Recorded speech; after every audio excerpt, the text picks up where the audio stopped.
Dinda Sabrina, nomor induk mahasiswa 0801193352. Saya dari kelas IKM 6 semester 2. Saya akan mempraktikumkan mengenai uji vitamin C secara sederhana. Yang ada di depan saya ini ada bahan-bahannya.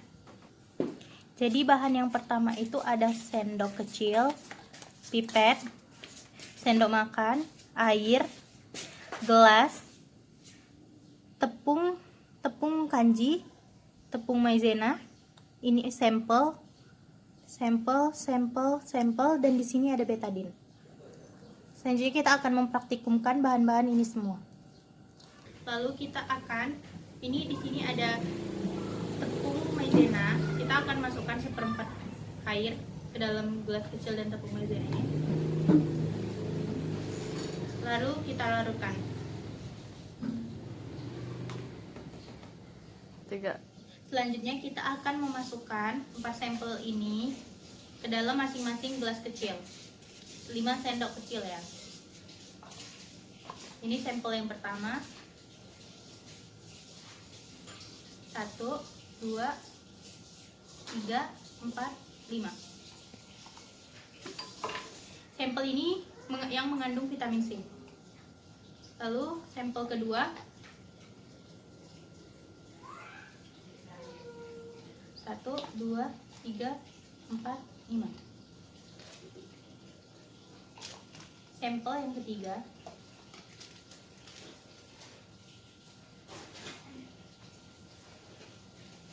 5.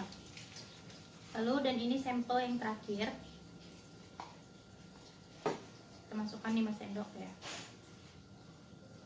1, 2, 3, 4, 5. Lalu kita masukkan 5 tetes tepung kanji yang sudah dilarutkan ke dalam 4 sampel ini.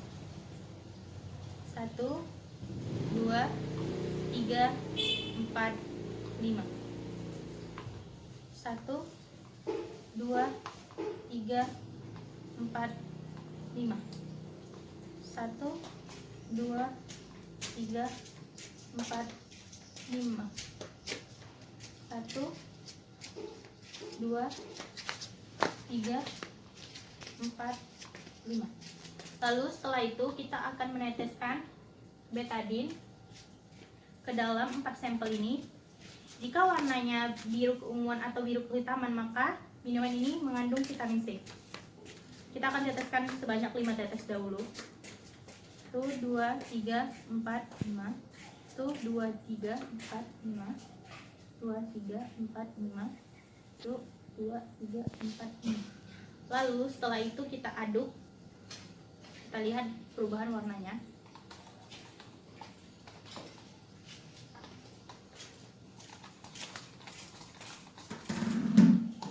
Seperti yang kita lihat, tidak ada perubahan warna pada 4 sampel ini.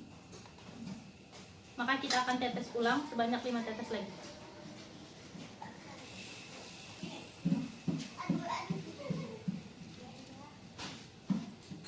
Lalu kita aduk lagi.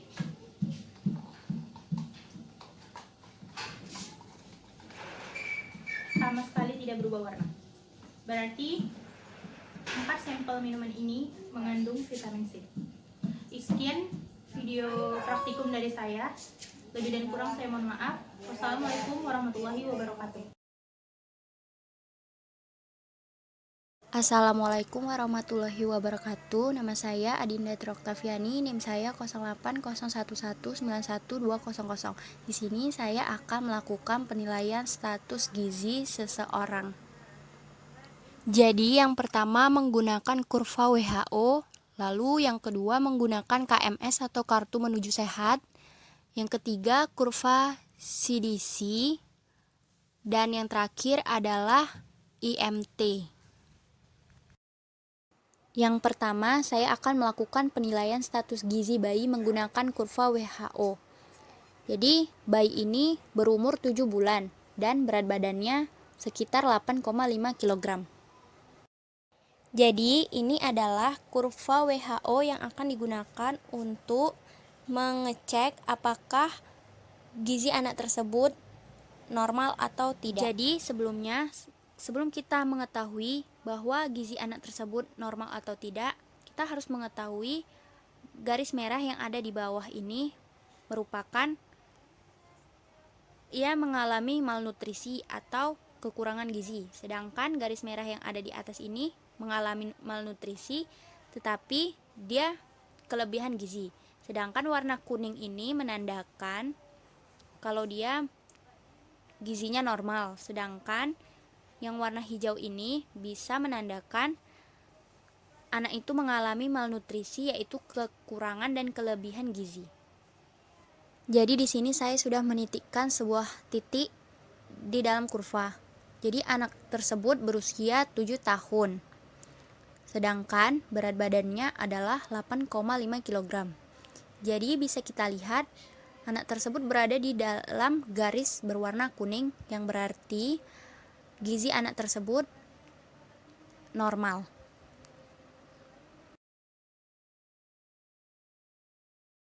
Yang kedua, saya akan melakukan penilaian status gizi balita menggunakan KMS. Jadi, di sini ada balita berumur 1 tahun 8 bulan dengan berat badan 12 kg.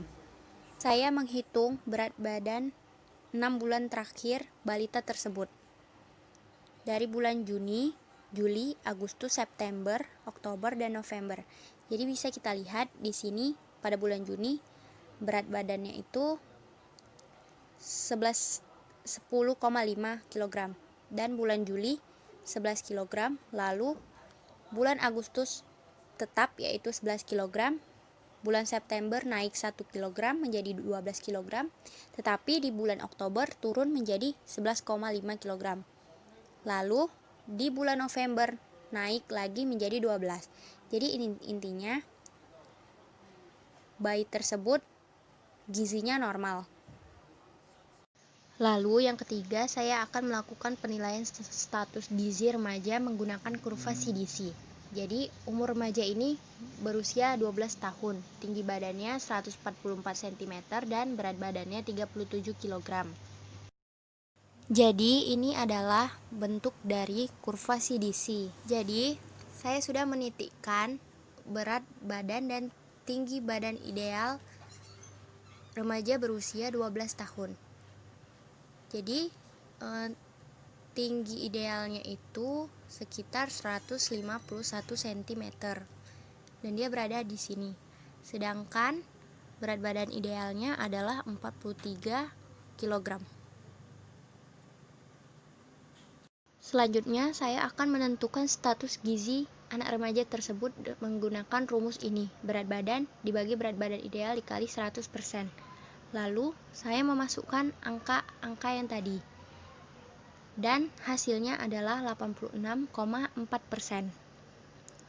Setelah itu saya menyesuaikan dengan indeks ini dan ternyata anak remaja itu masuk ke dalam gizi sedang. Yang terakhir, saya akan melakukan penilaian status gizi dewasa dengan menggunakan IMT. Jadi di sini saya menggunakan berat badan dan tinggi badan ibu saya. Jadi berat badannya adalah 57 kg, sedangkan tinggi badannya yaitu 160 cm atau 1,6 meter. Lalu untuk menghitungnya saya menggunakan rumus IMT, yaitu berat badan kilogram dibagi tinggi badan meter kuadrat. Lalu selanjutnya saya memasukkan berat badan dan tinggi badan ibu saya. Jadi berat badannya 57 dibagi 1,6 meter kuadrat. Jadi 57 dibagi 2,56 hasilnya adalah 22,26.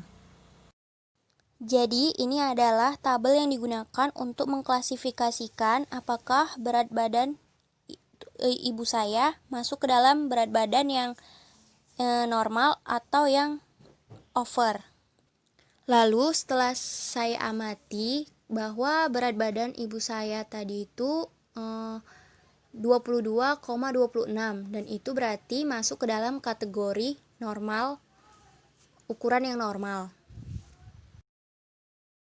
Demikianlah hasil praktikum saya tentang penilaian status gizi. Jika ada yang kurang dan apabila saya salah dalam pembahasan, saya minta maaf. Assalamualaikum warahmatullahi wabarakatuh.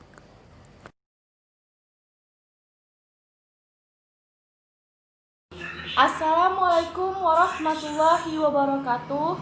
Pertama-tama, marilah kita panjatkan puji syukur kehadirat Allah SWT karena atas limpahan rahmat, nikmat, serta hidayahnya kita dapat berkumpul di tempat yang insya Allah dimuliakan ini. Kedua kalinya, tak lupa salawat serta salam kita curahkan kepada Nabi Muhammad SAW yang telah membawa kita dari zaman jahiliyah ke zaman Islamiyah, seperti yang sekarang ini. Pada kesempatan kali ini, saya akan menyampaikan kultum tentang gizi dalam perspektif Islam. Kesehatan seseorang sangat dipengaruhi oleh gizi yang terserap di dalam tubuh. Kurangnya gizi yang diserap oleh tubuh mengakibatkan mudahnya terserang penyakit karena gizi memberi pengaruh yang besar terhadap kekebalan tubuh. Beberapa penyakit yang dapat menimbulkan akibat kurangnya gizi antara lain ialah diare, disentri, gondok, dan busung lapar. Tubuh justru akan mengalami kehilangan kemampuan untuk membentengi tubuh sehingga mempermudah masuknya penyakit. Gizi bukan hanya mempengaruhi kesehatan tubuh, tetapi dapat juga mempengaruhi kecerdasan. Apabila gizi yang diperlukan oleh otak tidak terpenuhi, otak akan mengalami pengaruh sehingga tidak dapat berkembang secara optimal, sesuai dengan potensi genetiknya sejak masa kanak-kanak. Otak manusia sudah mempunyai dendrit yang berfungsi untuk menghantarkan rangsangan. Lebih banyak dendrit yang terbentuk dalam otak, berarti lebih banyak juga sinapsis yang berkemampuan dalam belajar. Jika pada puncak pembentukan dendrit gizi yang tersedia tidak cukup, maka jumlah sinapsis yang terbentuk akan berkurang, sehingga mengakibatkan fungsi mentalnya berkurang, seperti daya ingat dan kapasitas belajar kurang.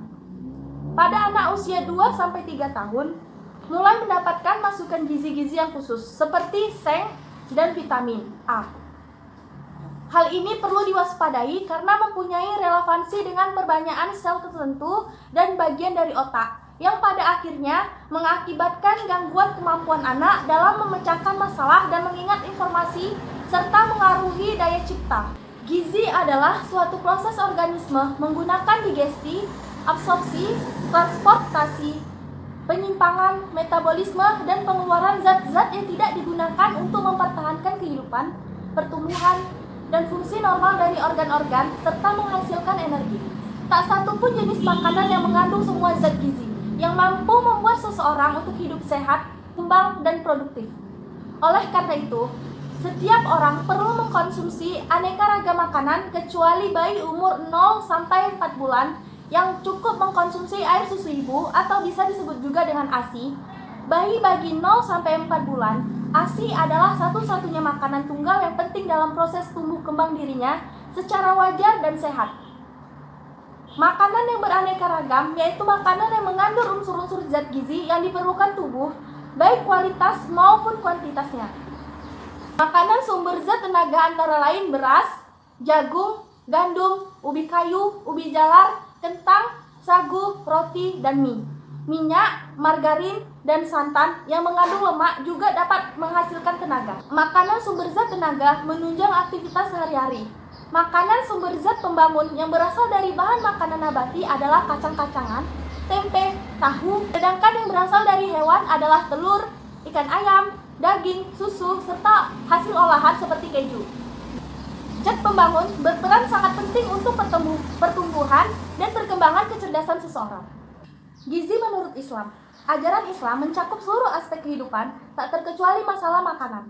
Oleh karena itu, bagi kaum muslimin, makanan dapat berkaitan dengan pemenuhan kebutuhan fisik, juga berkaitan dengan rohani, iman, dan ibadah, juga dengan identitas diri, bahkan dengan perilaku. Seperti dalam Quran Surah Al-Baqarah ayat 168, "Hai sekalian manusia, makanlah yang halal lagi baik dari apa-apa yang terdapat di bumi, dan janganlah kamu mengikuti langkah-langkah syaitan."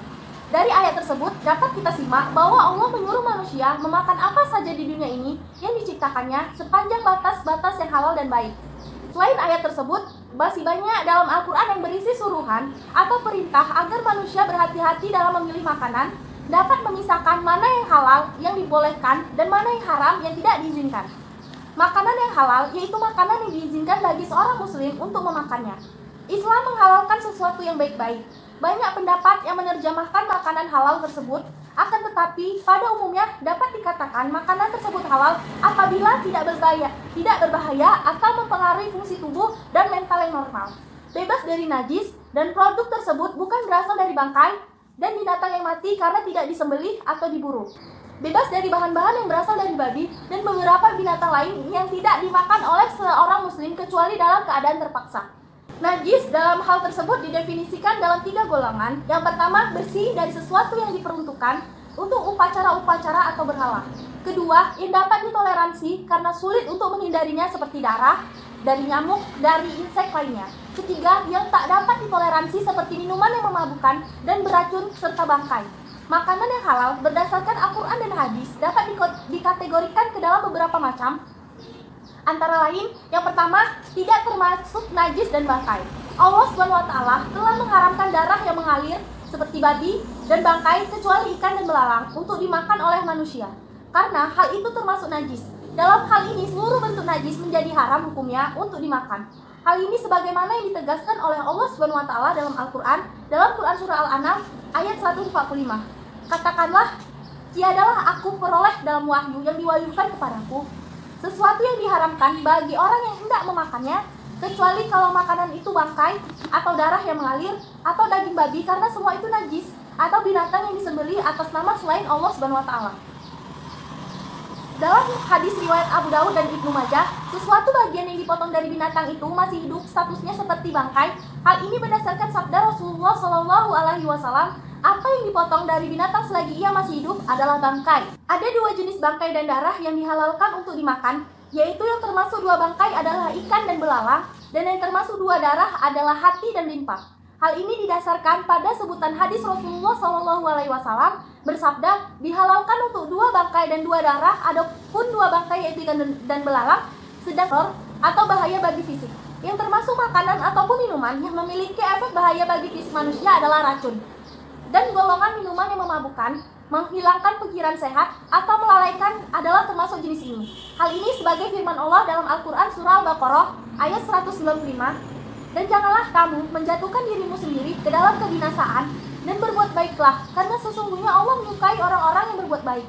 Allah berfirman, hai orang-orang yang beriman, sesungguhnya meminum khamar, berjudi, berkorban untuk berhala, mengundi nasib dengan panah adalah perbuatan keji, termasuk perbuatannya syaitan. Maka jauhilah perbuatan-perbuatan itu agar kamu mendapat keberuntungan. Quran Surah Al-Maidah ayat 90.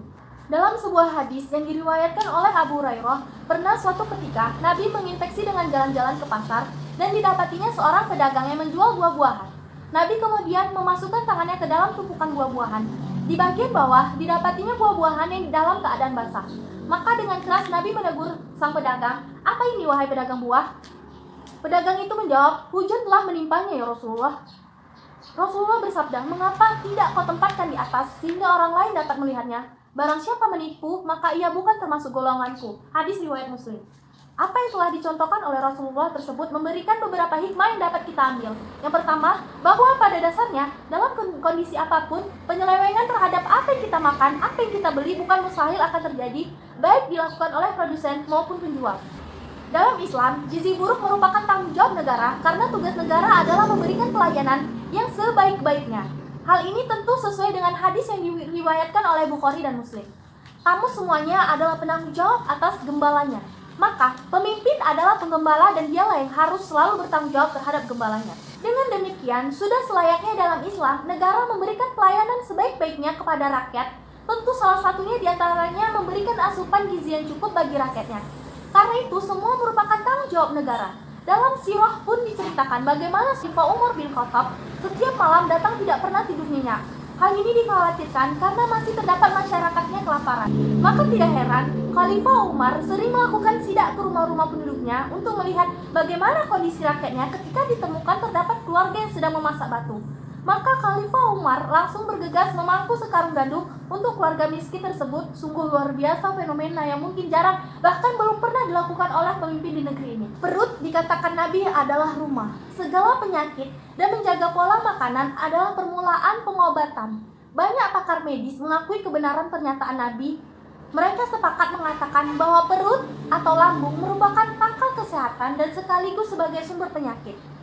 Ayat tersebut menegaskan agar mengatur pola hidup sederhana yang merupakan letak rahasia kesehatan. Resep sehat menyangkut kualitas dan kuantitas makanan yang disampaikan oleh Nabi adalah tengah-tengah, tidak berlebihan, tidak terlalu kenyang, sehingga ada rongga kosong di ususnya. Porsinya sepertiga untuk makanan, sepertiga untuk minuman, dan sepertiga untuk napas. Para ahli gizi ternyata sejalan dengan kebiasaan Nabi ini, karena tidak ada jenis bahan makanan yang mengandung semua zat-zat gizi yang lengkap. Maka diperlukan perpaduan jenis-jenis bahan makanan agar kekurangan-kekurangan yang ada pada satu jenis makanan dapat ditutupi oleh jenis-jenis bahan makanan lainnya.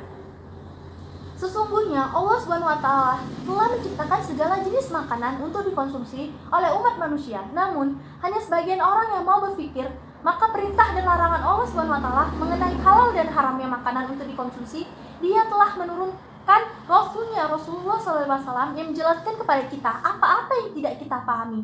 Dialah Allah yang telah memerintahkan manusia untuk memakan makanan yang halal, lagi baik dan bersyukur kepadanya. Sebagai bukti kecintaan kita sebagai hambanya, Allah SWT berfirman dalam Quran Surah An-Nahl ayat 114, Maka makanlah yang halal lagi baik dan rezeki yang telah diberikan Allah kepadamu, dan syukurilah nikmat Allah jika kamu hanya kepadanya saja menyembah. Terima kasih. Assalamualaikum warahmatullahi wabarakatuh. Nama saya Siti Tahar Maroket. Di sini saya akan menjelaskan sebuah video kultum gizi mengenai dalam perspektif Islam.